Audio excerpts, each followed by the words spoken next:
Shalom, amados! Seja bem-vindo ao canal Berahot, o canal de bênçãos na sua vida.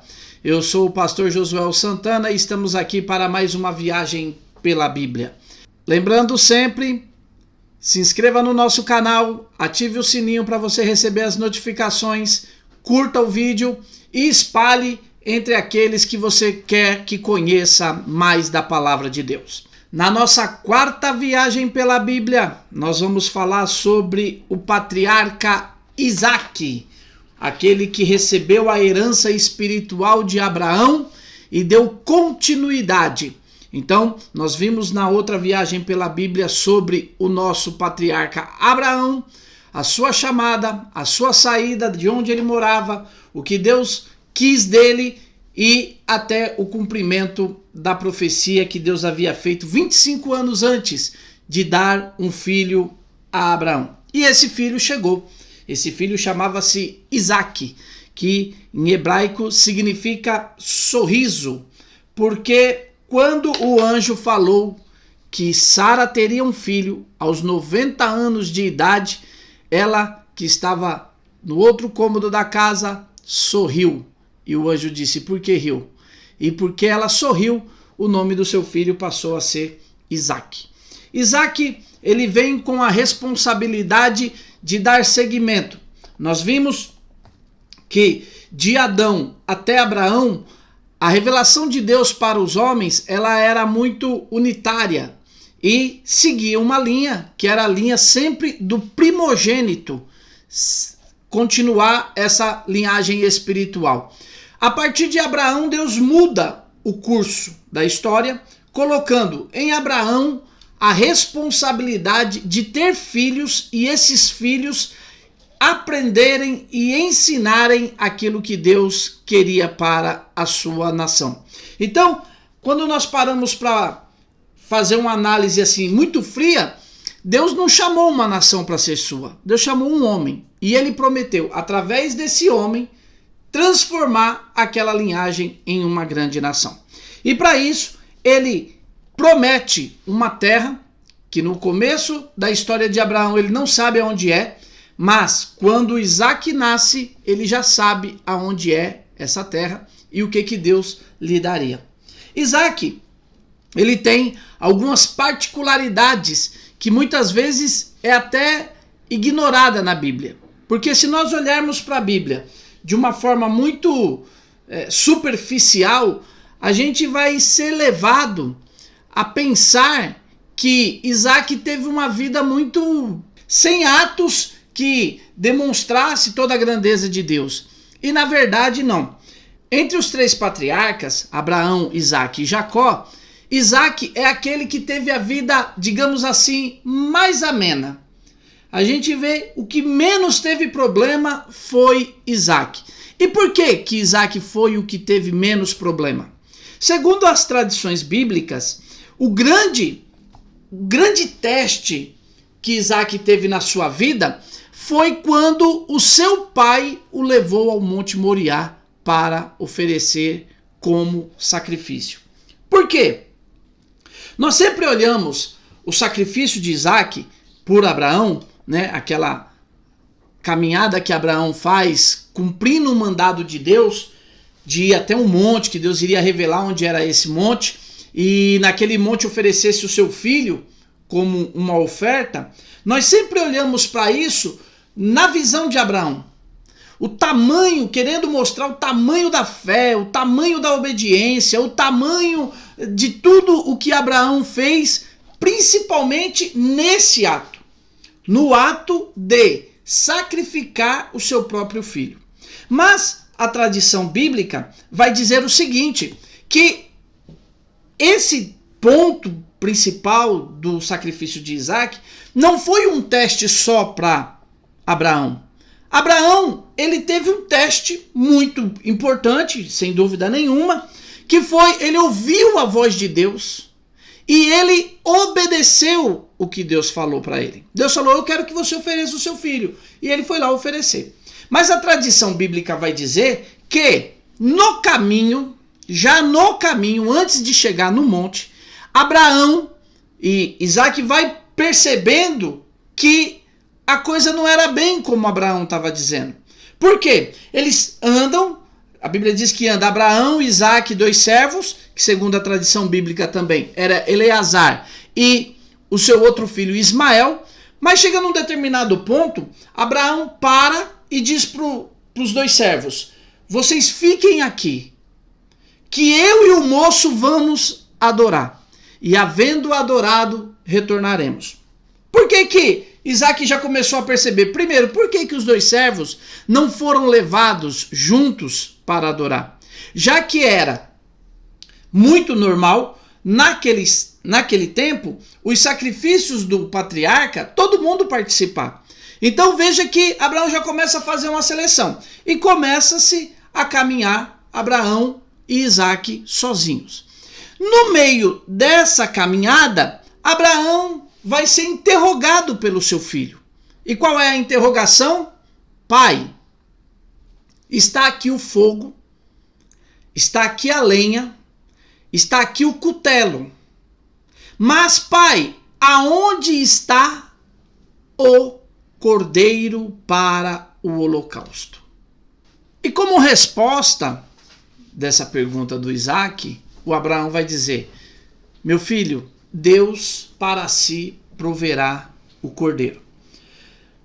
Quando a gente lê a Bíblia lá em Hebreus capítulo 11, na galeria dos heróis da fé, Hebreus vai dizer que Abraão subiu o monte acreditando que ele iria matar Isaque, ia pôr fogo em Isaque, e das cinzas Deus ressuscitaria Isaque. Esse era o pensamento de Abraão. Abraão em nenhum momento pensou que Deus iria poupar o seu filho da morte. Ao contrário, mas ele sabia que ele tinha uma promessa, aquela promessa ia ser cumprida em Isaque, porque Deus tinha dito que era em Isaque que ele ia cumprir a promessa. Então Abraão sobe a montanha pensando, eu vou matar meu filho, eu vou pôr fogo nele, ele vai ser consumido, e quando terminar de ser consumido, Deus vai ressuscitá-lo das cinzas. E essa conotação, esse exemplo de fé de Abraão, o que acontece? Tem o outro lado da história.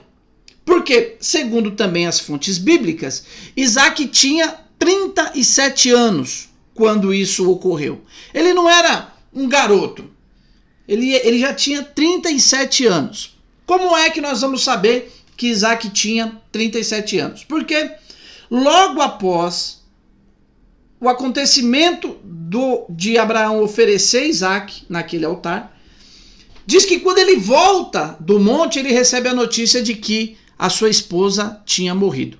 Segundo tradições rabínicas, diz que o Satã falou para Sara que Abraão tinha matado Isaque no altar, e ela, quando soube essa notícia, ela morreu. Então, e ela morreu com 127 anos. Então, quando o Isaque nasceu, ela tinha 90, morreu aos 127, era quando ele tinha 37 anos. Qual é o grande teste para Isaque aqui? E não é um teste que Deus pediu. É um teste muito até maior do que o teste de Abraão. Por quê? Abraão ouviu a voz de Deus. Abraão conhecia a voz de Deus. Isaque não conhecia a voz de Deus. Isaque não ouviu Deus falar com ele, mas Isaque acreditou no que o seu pai havia lhe ensinado. Então, quando eles chegam no monte, quando Abraão prepara o altar e Abraão revela para Isaque que ele vai ser o sacrifício, ele é quem vai ser ofertado, a tradição rabínica diz que nesse momento acontece a Akedá. E o que é a Akedá? É a amarração de Isaque. E naquela hora, Isaque ele foi tão obediente ao seu pai, não a Deus, ao seu pai. Ele confiou tanto na fé que o seu pai tinha, que ele não resmungou, não reclamou, não falou nada. Ele deixou o seu pai lhe amordaçar. Ele deixou o seu pai lhe amarrar sobre aquele altar sem fazer nenhuma reclamação.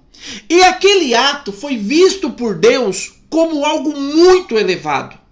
Por quê? Porque uma coisa é você obedecer a Deus. Outra coisa é você conhecer o seu pai e obedecer o seu pai, porque o seu pai está obedecendo a Deus. Então, a tradição vai dizer que aquilo foi uma coisa tão tremenda que Deus poupou Isaac de maiores dificuldades na sua vida.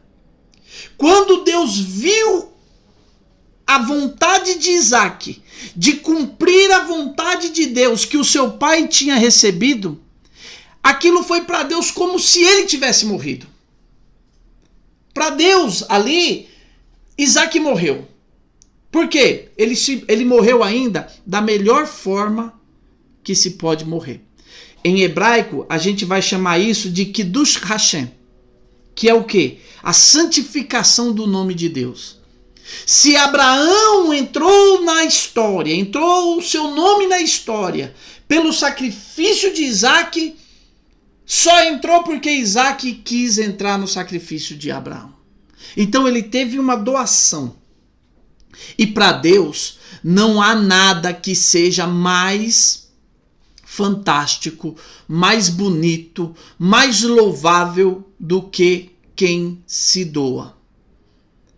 Deus é um Deus, por isso que a Bíblia vai dizer assim, ó, dai e dar-se-vos-á. Porque Deus, ele gosta muito de trabalhar nessa linha da recompensa. Então, Isaac fez ali um sacrifício tão grande. Olha que a gente está falando do sacrifício de Abraão. Mas o sacrifício de Isaac foi tão grande que Deus poupou ele de qualquer outro mal que ele pudesse ter durante a sua vida. Isaac era um ser tão elevado, e isso aqui é maravilhoso. Ele foi um ser tão elevado que Deus proibiu Isaac de sair da terra que Deus havia prometido a Abraão. Quando a Bíblia diz que em determinado ponto, no capítulo 26 de Gênesis, Isaac vai lidar com uma fome.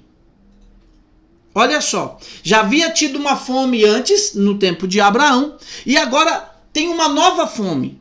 E essa fome é Isaac quem vai lidar com ela. Então Isaac pensa o seguinte, bom, o meu pai, quando chegou essa fome, o meu pai foi para o Egito.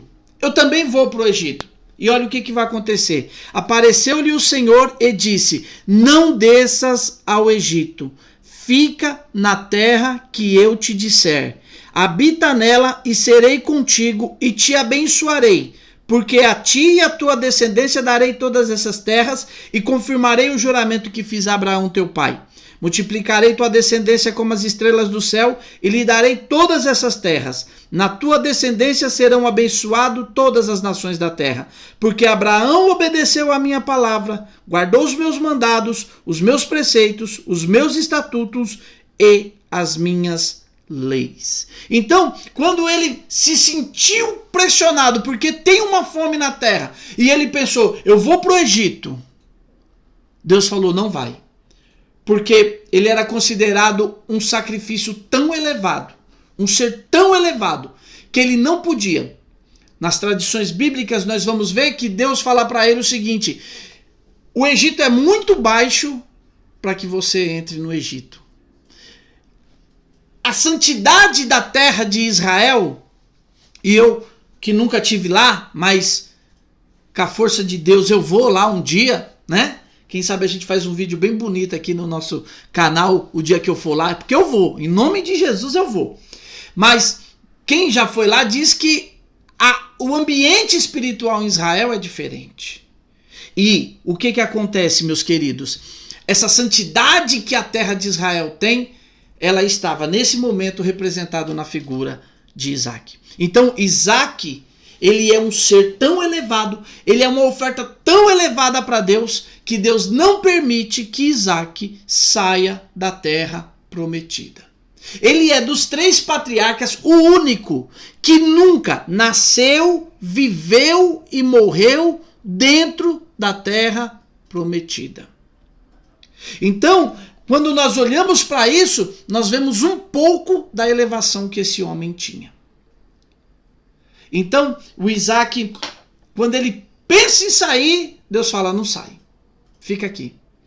porque tem seca, tem problema, tem tudo, mas é o seguinte, eu vou te segurar aqui, eu vou te abençoar aqui. E ele, a Bíblia diz, se você continuar lendo esse texto, lá na frente diz que Isaac planta naquela terra e ele colhe 100 vezes mais, 100 por 1 naquela terra. Então, meus queridos, Abraão foi grande, mas na mesma proporção veio Isaac.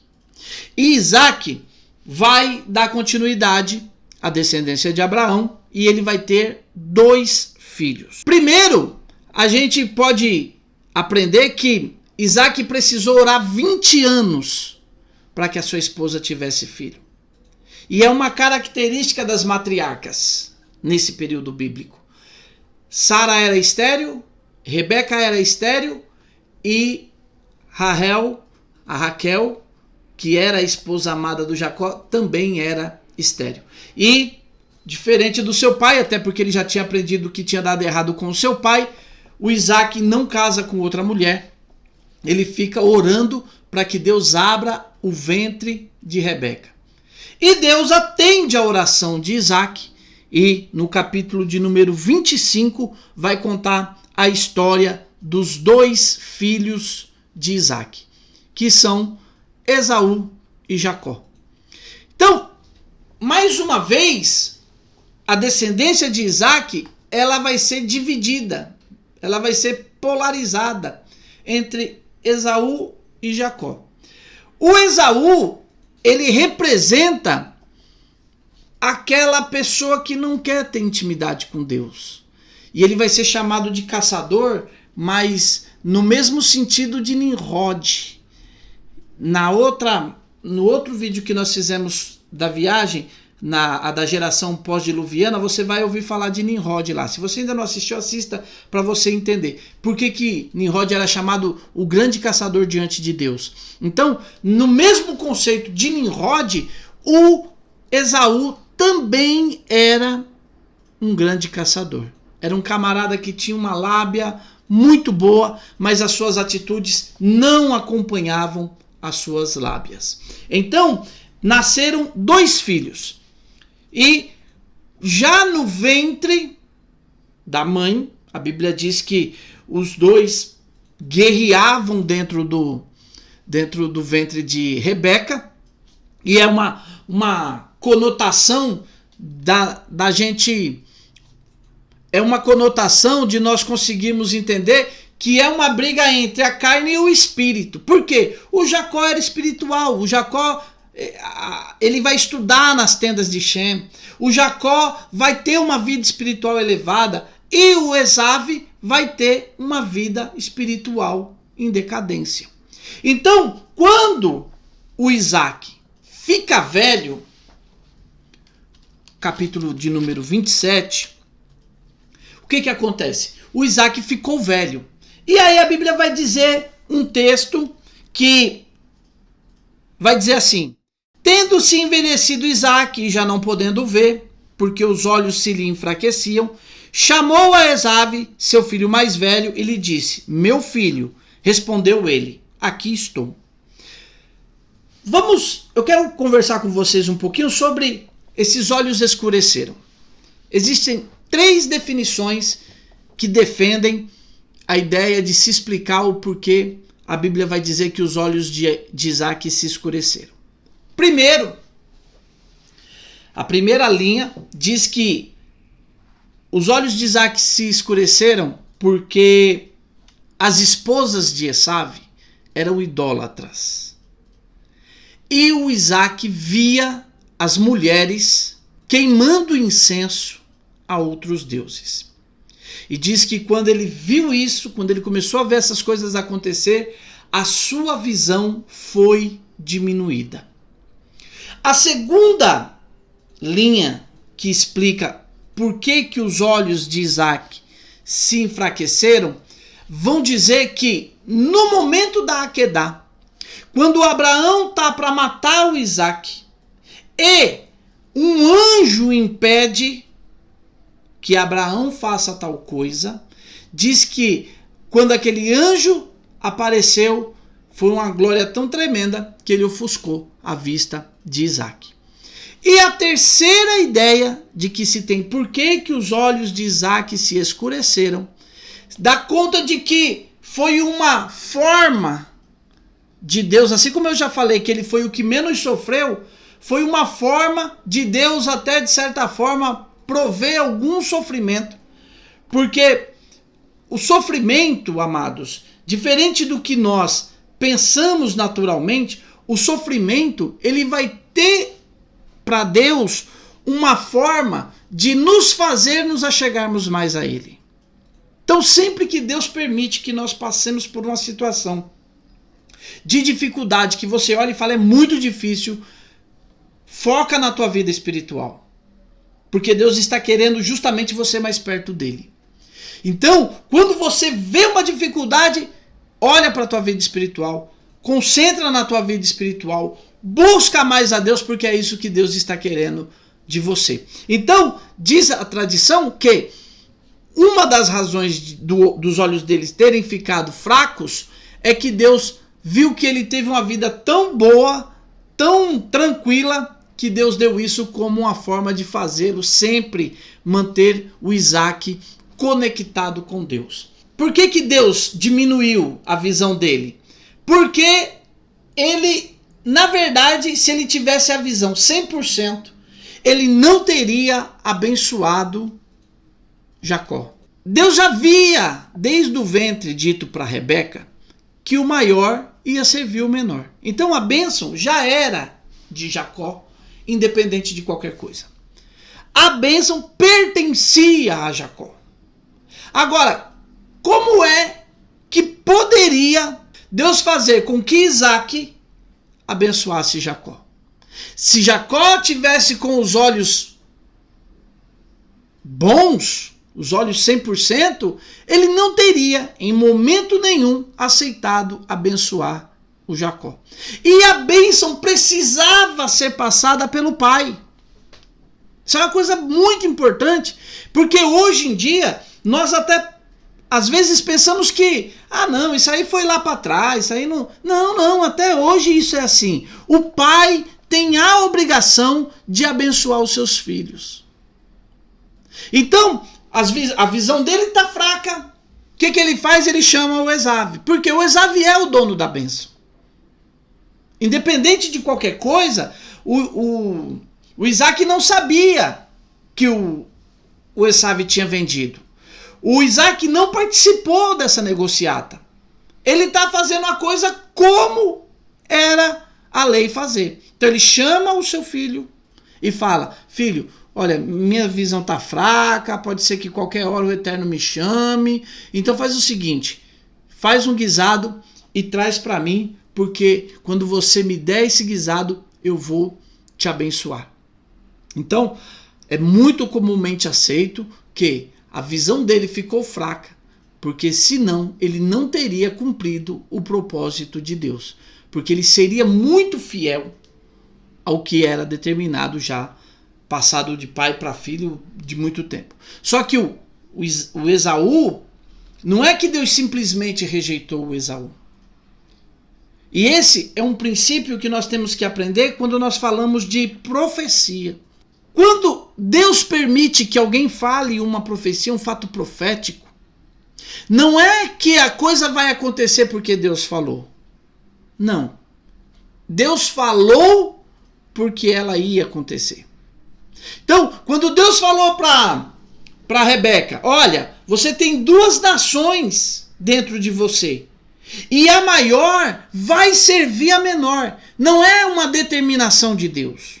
Não é que Deus está dizendo, olha, eu quero que seja assim. Não. Deus, pelo seu poder, que já vê lá na frente, já sabia o que ia acontecer, e ele até vai preparar a Rebeca, para que a Rebeca saiba que o seu filho mais novo pudesse receber a bênção. Então, não é que o Isaac abençoou Jacó porque ele queria. Não. O Isaac abençoou Jacó porque Deus já tinha avisado que seria assim. Então, quando chega a hora que o pai tem que dar a bênção, o que ele faz? Ele chama o seu filho mais velho. Ele chama aquele que tem direito da bênção. Ele chama aquele que, segundo as tradições, merece receber a bênção. Só que Deus já havia determinado. Mas é muito provável que a Rebeca nem tenha falado para o Isaac. Olha, Isaac. Por quê? Porque, lembra que eu falei do caçador? E a tradição bíblica vai dizer isso. Que o Isaac, ele era, entre aspas, muito enganado pelo Esaú. Por que acontecia? O Esaú, quando falava com o Isaac, parecia ser um justo. Parecia ser um homem de Deus. Parecia ser aquele filho que se interessava com as coisas de Deus. E por trás do Isaac, as atitudes dele eram negativas. Você veja que quando Deus permite que o Isaac abençoe o Jacó, qual é a primeira coisa, quando tudo se revela, qual é a primeira coisa que o Jacó vai fazer? Vai embora para a Mesopotâmia. Por quê? Porque o pai dele fala, filho, não case com as mulheres daqui. A Bíblia vai dizer que as mulheres de Esaú, elas eram terríveis, ela trazia dor para Isaac, trazia dor para Rebeca, e ele não estava nem aí. Então ele não tinha essa consciência espiritual. E o Jacó não, o Jacó tinha essa consciência espiritual. Então, quando Deus fala para Rebeca, olha, o menor vai dominar o maior, não é uma determinação de Deus. Deus apenas está informando o que vai acontecer. Às vezes nós temos essa ideia de que, olha, se alguém falou uma profecia, alguém falou alguma coisa prevendo o futuro, nós estamos... Não, nós não vamos ser obrigados a viver isso. Mas quando a profecia ela é verdadeira, sabe o que vai acontecer? Você vai acontecer não porque Deus está determinando, Ele só está avisando o que vai acontecer. Então, essa, meu querido e minha querida, é a história, um pouco, né, da história de Isaac. O Isaac, ele cravou o seu nome, e a partir de hoje, quando você pensar em Isaac, você pensar assim, qual foi o grande ato da vida de Isaac? Foi ele deitar em cima daquele altar sem murmurar, sem pestanejar. O fato dele deitar naquele altar e se propor a fazer o que o seu pai disse que Deus queria que se fizesse, fez com que o Isaac tivesse o seu nome gravado entre os heróis da fé. Foi um ser tão elevado que ele nasceu, cresceu e morreu sem sair, sem tirar o pé da Terra Santa. Se você quiser fazer uma analogia, é como a arca do concerto que nunca saía de dentro do Santo dos Santos. E assim foi o Isaac. Ele nunca saiu daquela terra que Deus tinha separado para Abraão. Mesmo na hora da fome, Deus falou, não, você não pode sair. Você não pode ir para as nações. Você não pode... O Isaac, ele vai representar o crente fiel mesmo. Aquele que nasceu ouvindo a palavra de Deus, cresceu ouvindo a palavra de Deus e nunca abriu mão disso. Então, meu querido, que Deus abençoe vocês. Na próxima viagem pela Bíblia, nós vamos falar sobre Jacó, né? A trajetória de vida de Jacó. E você que ainda não é inscrito no nosso canal, se inscreva. Ative o sininho para você ser notificado todas as vezes que tivermos uma nova mensagem postada. E espalhe a palavra de Deus entre as pessoas que você conhece, aquelas pessoas que você ama. Talvez você conheça alguém que tem muita curiosidade sobre a Bíblia. Mostre para ela essa mensagem, mostre para ela as outras mensagens que nós temos no nosso canal. Nós já temos aí chegando, né? Graças a Deus, a 2.000 visualizações no nosso canal. Deus abençoe todos vocês, cada um de vocês. E ajude-nos espalhando a palavra de Deus. Indique esse canal para os seus amigos, para os seus familiares. E que Deus abençoe a todos vocês em nome de Jesus.